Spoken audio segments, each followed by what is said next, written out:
विहान का गुस्सा उसकी आंखों में साफ साफ दिख रहा था। अबे ओ, रुक, जाता कहाँ है? अनिका ने विहान को रोकने या फिर शांत करने की कोई कोशिश नहीं की। शायद वो भी इस तमाशे को एंजॉय करना चाहती थी। नक्श ने पहले तो अनिका के सामने विहान का भांडा फोड़ा और उसे पूरी तरह से एम्बैरस किया। उसके बाद नक्श ने अपनी ही बीवी को सलाह भी दे डाली, जो पिछले 2.5 सालों में उसने पहले कभी नहीं दी थी। लेकिन अनिका की खरी खोटी सुनने के बाद अब नक्श कोई बात नहीं करना चाहता था।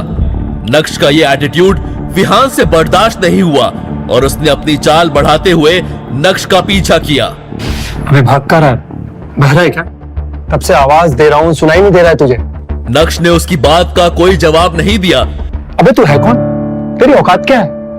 तूने मेरे सामने मेरे गिफ्ट का मजाक उड़ाया। मैं दावे के साथ कह सकता हूं तू मार्केट में जाके खुद को बेच भी देगा ना, तब भी वो नकली हार नहीं ला पाएगा। बड़ा है बात करता है। तुझे ना तुम्हारी मार्केट वैल्यू पता होनी चाहिए। 0 डब्बा।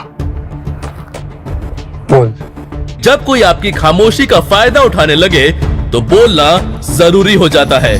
पहली बात, जो लड़की तुम्हारे सामने खड़ी है ना, वो मेरी बीवी है, तो बेहतर यही होगा कि तुम इससे दूर रहो। दूसरी बात, तुम्हारा दिया हुआ हीरे का नकली हार की कोई जरूरत नहीं है, कि मैं खुद इसे लाके दे सकता हूं। तो अपना ये ढोंगी दिखावा बंद करो। तीसरी बात, इसकी खुद की जेब में नोट नहीं होते, वो चिल्लर बजा के दिखावा नहीं करते। और एक बोनस बात, दोबारा इस पेन को टच किया ना तो मैं तेरा हाथ तोड़ दूंगा। नक्श ने विहान को अपने स्वैग के दर्शन करवा दिए थे। इसी के साथ नक्श ने विहान को एक बाजू ढकेला और ऑफिस से बाहर निकल गया। नक्श के वहां से जाने के बाद कुछ देर तक विहान वहीं खड़ा रहा, लेकिन इतनी बेइज्जती होने के बाद वहां रुकने का कोई सेंस नहीं था। तमाशा खत्म होने के बाद अनिका भी ऑफिस के अंदर चली गई। क्या देख रहे हो तुम लोग? Get back to work. ये अंजी कॉर्पोरेशन का ऑफिस था, जिसकी चेयरपर्सन अनिका थी। अपने कैबिन में जाने के बाद अनिका गुस्से से आग बबूला हो रही थी। पिछले कुछ महीनों से अनिका की कंपनी के हालात ठीक नहीं थे। वो मुश्किल से उसे संभालने की कोशिश कर रही थी। क्या करे उसे ये समझ नहीं आ रहा था।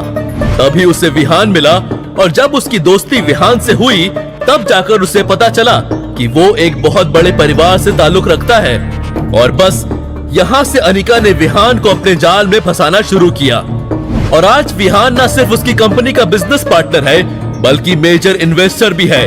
और विहान की वजह से ही अनिका की कंपनी अभी चल रही है।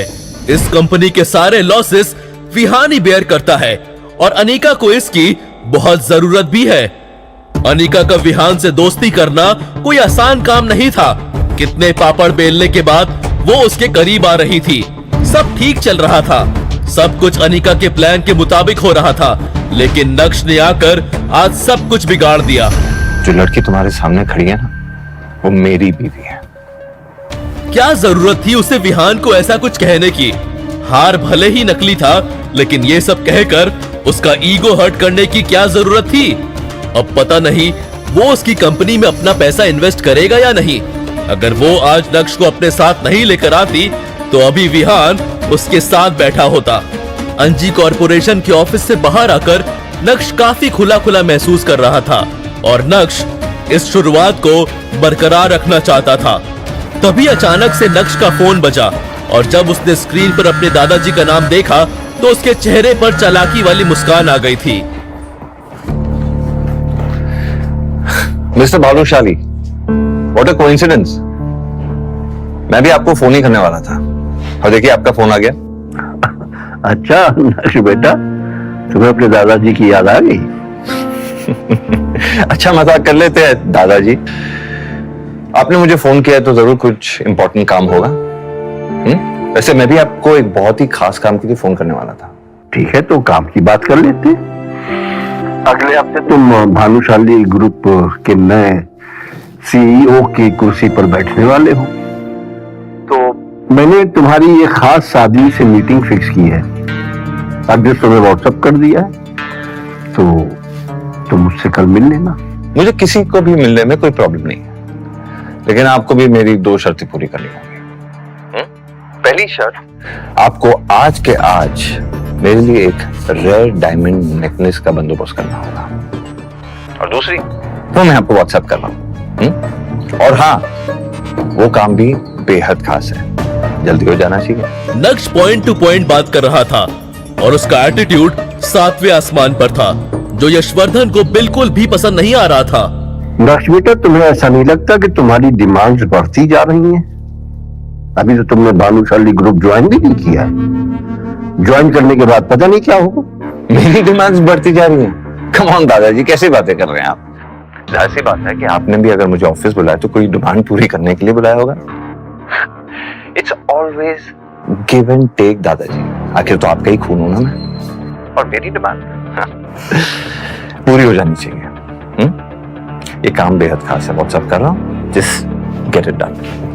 तुम बहुत नक्श उन्हें अपनी गलती का पूरा एहसास करवा रहा था और यशवर्धन उस एहसास में दबते हुए नजर आ रहे थे। फोन रखते ही नक्श ने देखा कि उसे व्हाट्सएप पर 3 मैसेजेस आए हुए हैं। एक उसके दादाजी का था और बाकी के दोनों उसकी बीवी अनिका के थे। अनिका ने उसे 10,000 रुपए भेजे थे और लिखा था, नक्श, तुमने कपड़े खरीदे? मैंने तुम्हें बोला था ना कि हम फैमिली गैदरिंग में जा रहे हैं। प्लीज भिखारियों जैसे मत आना। दरअसल अनिका के घर में आज फैमिली डिनर पार्टी थी और पिछली बार नक्श की वजह से उसे काफी कुछ झेलना पड़ा था, इसलिए उसने नक्श को इस बार पहले ही पैसे भेज दिए, जिससे जावेरी खानदान और बाकी के गेस्ट के बीच नक्श को लेकर कोई बात ना हो, वरना चित्रा और अनिका को अपना मुंह बंद करना पड़ जाता है। अनिका बेबी, अब तुम्हारे 10,000 रुपए की मुझे कोई जरूरत नहीं। मन ही मन सोचते हुए नक्श ने अपनी दूसरी शर्त को यशवर्धन तक पहुंचा दिया था। हेलो भाई साहब, गोल्डन डोमेन सोसाइटी।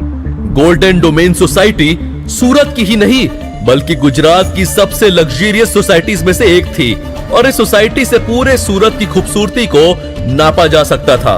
दरअसल यही वो जगह थी जहां नक्श के दादाजी ने आज उसकी एक सीक्रेट मीटिंग फिक्स की थी, लेकिन नक्श किससे मिलने जा रहा है इस बात की उसको कोई जानकारी नहीं थी। उसने सोचा ही नहीं था कि जिस इंसान से वो मिलने आया है वो कोई और नहीं बल्कि उसका चाचा दर्पण भानुशाली होगा।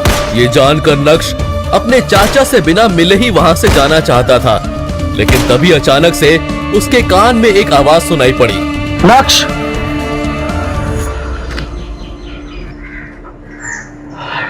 पिछली बार 2.5 साल पहले लगभग मिला था तुमसे, एंड आई मस्ट से पहले से काफी अच्छे और कॉन्फिडेंट लग रहे हो। अब क्योंकि दर्पण भानुशाली ने नक्श से बात करना शुरू कर दिया था, इसलिए नक्श किसी का डिसरिस्पेक्ट नहीं करना चाहता था। हालांकि नक्श ज्यादा बात नहीं करना चाहता था और अपने चाचा की शक्ल तो बिल्कुल भी नहीं देखना चाहता था। दर्शन काका, તમે सीधे पॉइंट पे आओ ने और बताओ भानुशाली फैमिली को अब मेरी क्या जरूरत है? हाँ, अगर आपको लग रहा है कि आपकी बातों में आकर मैं भानुशाली ग्रुप ऑफ इंडस्ट्रीज के बारे में भूल जाऊंगा या उसका नया सीईओ बनने से मना कर दूंगा, ये आपकी सबसे बड़ी गलतफहमी होगी। कोई डाउट मत रखना।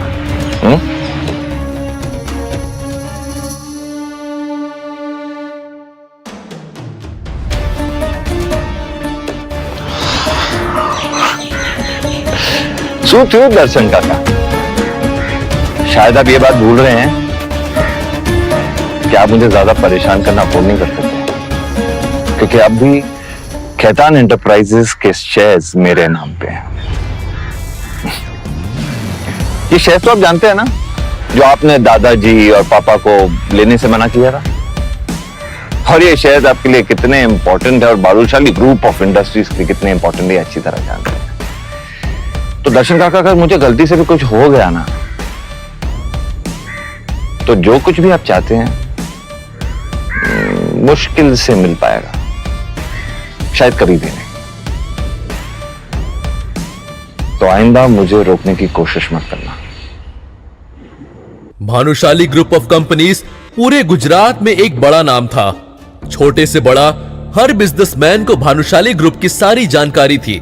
4 साल पहले मार्केट में उन्हें कंपटीशन देने के लिए कोई भी नहीं था, क्योंकि उस समय भानुशाली ग्रुप का सीईओ नक्श के पिता यानी जितेन भाई भानुशाली थे। जितेन भाई को बिजनेस की सारी एबीसीडी पता थी और यही वजह थी कि उन्होंने खेतान एंटरप्राइजेस के 40% शेयर्स खरीद लिए थे। उन्हें पता था कि आगे का मार्केट कैसी करवट लेगा और वो उसका पूरा फायदा उठाना चाहते थे। लेकिन ये बात दर्पण भानुशाली और यशवर्धन भानुशाली को पसंद नहीं आई और बिना कुछ सोचे समझे उन दोनों ने मिलकर जितेन भाई भानुशाली को भानुशाली ग्रुप से बाहर का रास्ता दिखा दिया। जितेन भाई के जाने के बाद नक्श के चाचा दर्पण भानुशाली ने भानुशाली ग्रुप के सीईओ की कुर्सी संभाल ली।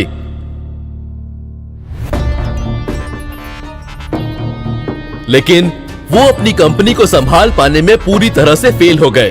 अब उन्हें डूबते हुए तिनके का सहारा चाहिए था। और जब उन्हें पता चला कि जितेन भाई के खरीदे हुए शेयर्स आज मार्केट में तहलका मचा चुके हैं, तब भानुशाली खानदान को नक्श की याद आई। अब आप लोगों को पता चल ही गया होगा कि नक्श के अंदर ये पावरफुल चेंजेस क्यों और कैसे आ रहे हैं। जी हां, नक्श के दोनों हाथ घी में जो हैं और अब नक्श से कोई मुकाबला भी नहीं कर सकता है। नक्श की बात सुनकर उसके चाचा दर्पण एकदम शॉक्ड रह गए थे। उन्होंने सोचा नहीं था कि नक्श को खेतान एंटरप्राइजेस के बारे में सब कुछ पता होगा। वो नक्श को कच्चा नींबू समझ रहे थे और नक्श निकला पका हुआ बादाम। अब उनके पास नक्श से उलझने के लिए कोई वजह नहीं थी। गोल्डन डोमेन सोसाइटी से बाहर आने के बाद जब नक्श ने अपना फोन चेक किया तो उसके व्हाट्सएप पर उसके एक दोस्त का मैसेज था। अबे तू कहाँ रह गया? आ रहा है ना, लेट मत कर। आखिर नक्श कहां जाने वाला था? नक्श के किस दोस्त की एंट्री होने वाली है? क्या नक्श आज जावेरी खानदान का फैमिली डिनर अटेंड नहीं करेगा? अगर नहीं तो उसके बाद अनिका और चित्रा का क्या रिएक्शन होगा? अगर हाँ तो उस डिनर पार्टी में क्या होगा? क्या यशवर्धन नक्श की रेयर डायमंड नेकलेस वाली शर्त को पूरा करेंगे? नक्श की दूसरी शर्त का क्या होगी नक्श की दूसरी शर्त? क्या नक्श के चाचा नक्श को ऐसे ही सीईओ बनने देंगे या फिर वो उनकी चाल को समझ नहीं पा रहा है? जानने के लिए सुनिए इंस्टा एम्पायर ओनली ऑन